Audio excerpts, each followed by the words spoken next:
En este episodio de hoy te voy a decir cuál es el precio de la casa que tú puedes comprar basado en tu salario. Te voy a dar tres ejemplos con tres diferentes salarios de 40,000, 80,000 y 150,000 dólares. Como tú sabes, los precios de los intereses de las casas han cambiado muchísimo en los últimos 2 años. Hace 2 años podías conseguir casas en los 2,6%. Hasta octubre del 2023 habían subido hasta un 8,2%. Actualmente han bajado alrededor de un 6,5%. Eso ha hecho que el precio que tú puedes pagar por una casa ahora es mucho menos de lo que podías pagar antes porque tienes que pagar muchísimo en intereses. También la pandemia ha hecho que los precios de las casas se hayan incrementado en solo 2 años casi un 20 o un 30%. Y no solo eso, el precio de las rentas también ha aumentado entre un 15 y un 25% en muchísimas ciudades de Estados Unidos. Así que en este video no solo te voy a decir cuál es el precio de las casas que tú puedes pagar basado en tu salario, sino también cuál es el precio de las casas que tú puedes arrendar. Vamos a comparar las dos. Pero antes de que comencemos este video, yo te quiero invitar a que te suscribas a mi canal si no lo has hecho y a que compartas este video con las personas que aún tú no conocen de mi canal. Vamos a hablar de rentar. Hay una regla muy importante que es la regla del 30% si tú quieres rentar una casa. ¿Cuál es la regla del 30%? Esta regla dice que tú no deberías rentar una casa por más del 30% de lo que tú te ganas, del salario que tú te ganas cada mes. ¿Qué significa esto para ti? Vamos a tener entonces tres ejemplos con un salario de 40,000, 80,000 y 150,000 dólares. Si tú te ganas 40,000 dólares, eso significa que tu salario van a ser alrededor de 3,300 dólares al mes y por lo tanto tú no deberías rentar una casa por más de 1,000 dólares al mes. Ahora, si tus salarios son 80,000 dólares, tú deberías rentar una casa por no más de 2,000 dólares al mes. Y si te ganas 150,000 dólares, tú deberías rentar una casa por un valor máximo de 3,750 dólares al mes. ¿Para qué se hizo esta regla?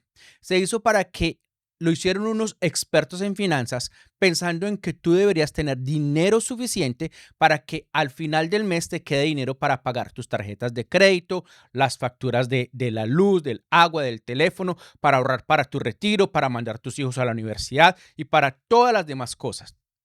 Sin embargo, seamos realistas. ¿Cuáles son las probabilidades de que tú encuentres en alguna de las ciudades grandes de Estados Unidos una renta por 1,000, 2,000 o inclusive hasta 3,000 dólares en estos días? Como te dije, el precio promedio de una casa de renta en Estados Unidos en este momento es de 1,942 dólares. Por lo tanto, entiendo que muchas familias van a decir, esto no es posible. Y sí es difícil. Sin embargo, estas reglas se hicieron pensando en ti y si eres capaz de seguir esta regla, sería lo ideal. Ahora, generalmente el arrendatario, la persona que te renta a ti, también sigue unas reglas. ¿Cuál es la regla que sigue el arrendatario para poderte rentar? Si la persona que va a rentar la casa debe ganarse tres veces el salario de por lo que te está rentando. ¿Qué significa eso? Que si la casa te la va a rentar por 1,000 dólares al mes, tú te debes ganar por lo menos 3,000 dólares al mes. De lo contrario, cuando tú llenes tu calificación para ver si tú calificas por la casa, muchos arrendatarios te van a decir que no, que eso no te sirve, que no calificas para ese tipo de casa. ¿Cuáles son los problemas con este tipo de regla? Que desafortunadamente las reglas, cuando te dicen que un 30%, no tienen en cuenta que muchas personas tienen deudas con tarjeta de crédito, tienen deudas del carro, tienen muchísimas otras deudas. Entonces te dices que te gastes el 30%, pero que en realidad tú ya te puedes estar gastando un 70% en muchísimas otras cosas. Por lo tanto, esta es solamente una regla general, pero tú eres el que toma las decisiones de tu familia y tú deberías saber cómo manejar tu dinero. Como te digo, esto es solo una regla. Pero vamos a darte un ejemplo. Te estás ganando 50,000 dólares al año Entonces, por lo tanto, eso es alrededor de unos $4,166 al mes. Lo que te queda son $3,400 después de tus impuestos. Según esta regla que te estoy acabando de dar, en este caso, tú puedes gastar el 30% de esos $4,666, que son alrededor de $1,250 en renta. Te van a quedar $2,240 para vivir al mes. Eso suena muy bonito, ¿cierto? Suena muy bonito, $2,240 te van a quedar. Pero si tenemos en cuenta que el gasto promedio, el pago promedio de un carro en Estados Unidos después de la pandemia y en el 2023 fue $726 y que el pago de los estudios de pago para pagarle al gobierno por haberte prestado el dinero para ir a la universidad es de $400, para comida alrededor de unos 600, facturas 350, para ropa, para seguro médico. La realidad es que la gran mayoría de familias que no ganan mucho dinero al año, más de 100,000 por lo menos, no les va a alcanzar. Entonces, esa es la realidad. Por eso es que las reglas se hicieron para sugerir que no gastes mucho en el arriendo para poder que te alcance para todo lo demás. Otro problema que tenemos con esa regla es que si el promedio de la renta es de $1,942 al mes y el promedio del salario en Estados Unidos es de $3,500 al mes, ¿qué significa? Que no hay dinero, no queda el dinero. Si te ganas 3,500 en promedio y 1,942 ya son para la renta, esos números no cuadran. ¿Cómo va a ser posible que te quede solamente menos de $1,000, un poquito más de $1,000 para todo lo demás? El dinero no te va a alcanzar. La única opción que vas a tener es que combines ese salario tuyo con el de tu familia, con el de tu esposa.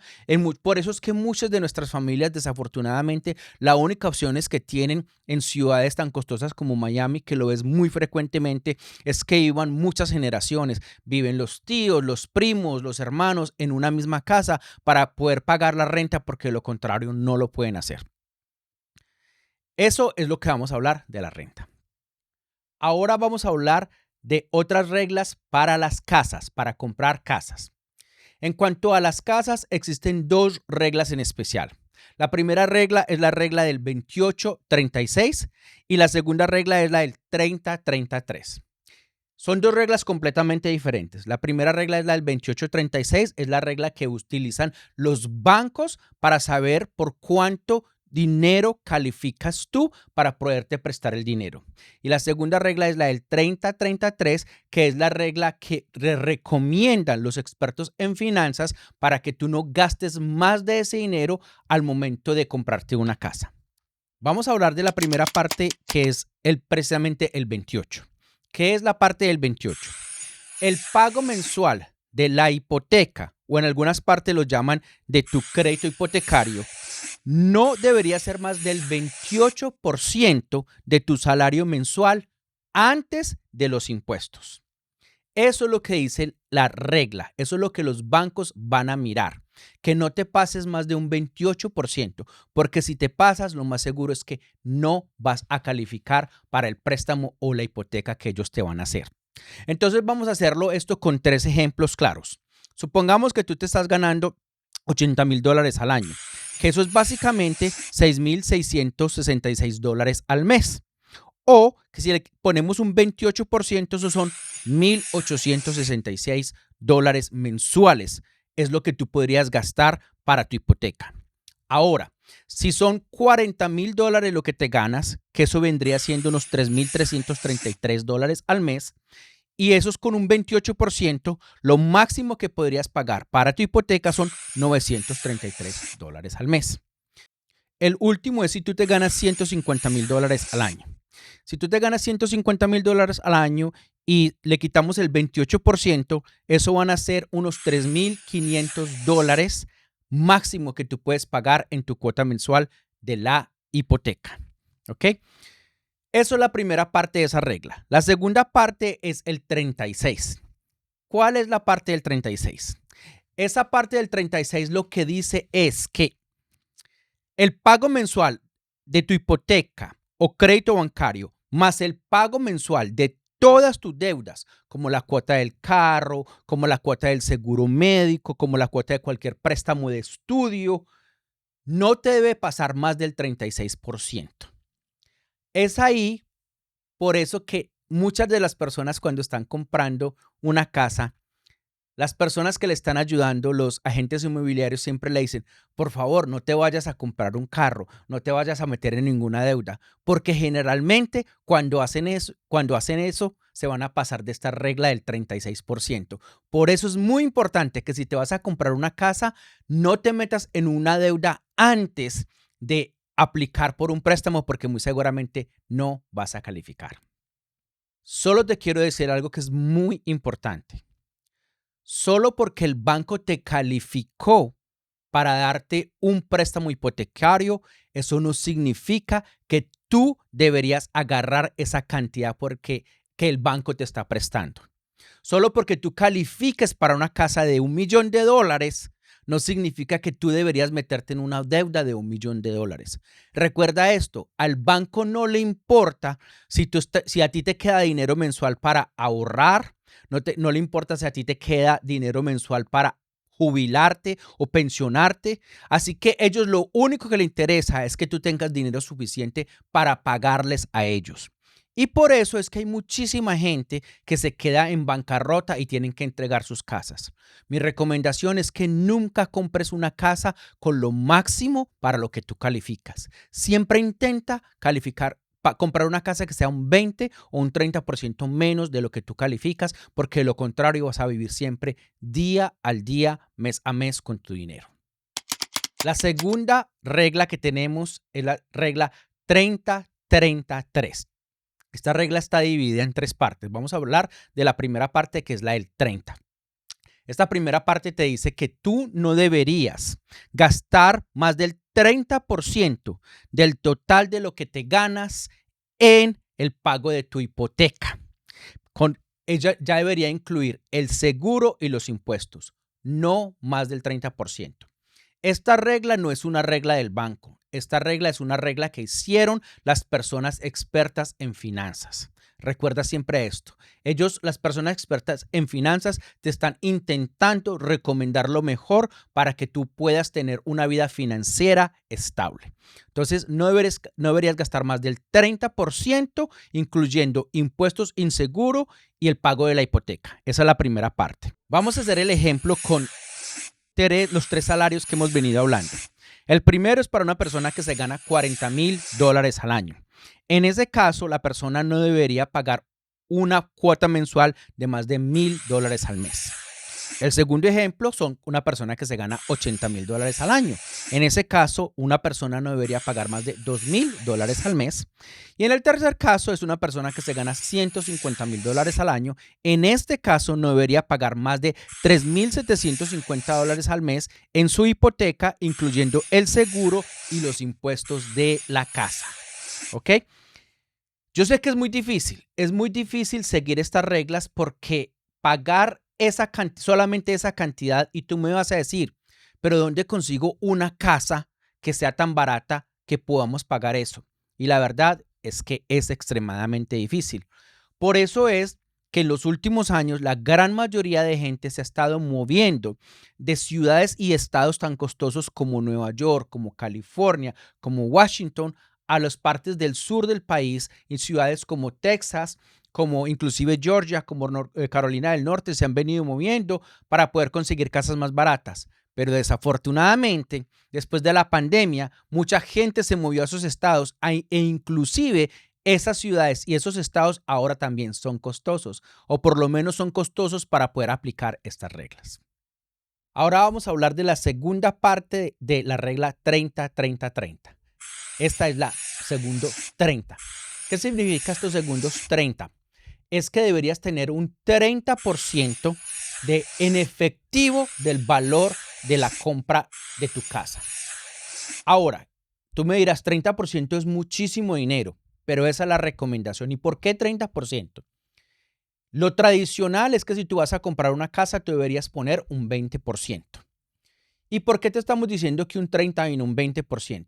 Esta regla dice que deberías tener un 10% más para todas las reparaciones y mantenimiento e imprevistos en tu casa, que muy seguramente se van a presentar, porque en todas las partes, en todas las casas siempre van a haber imprevistos. Solamente cuando se daña el calentón del agua pueden ser $2,000 y $3,000, y cuando se daña la calefacción pueden ser entre $10,000 y $20,000 dependiendo de dónde tú estés ubicado. Por lo tanto, se recomienda que mantengas por lo menos un 10% del valor de la casa ahorrado también. Vamos a darte un ejemplo con números reales. Si tienes una casa vas a comprar una casa de $400,000. En ese caso deberías tener $120,000 en efectivo para comprar la casa. 20% del enganche o cuota inicial, un 10% para las reparaciones, el mantenimiento e imprevistos. Ese 20% te va a ayudar a eliminar una cosa que se llama el PMI o Private Mortgage Insurance.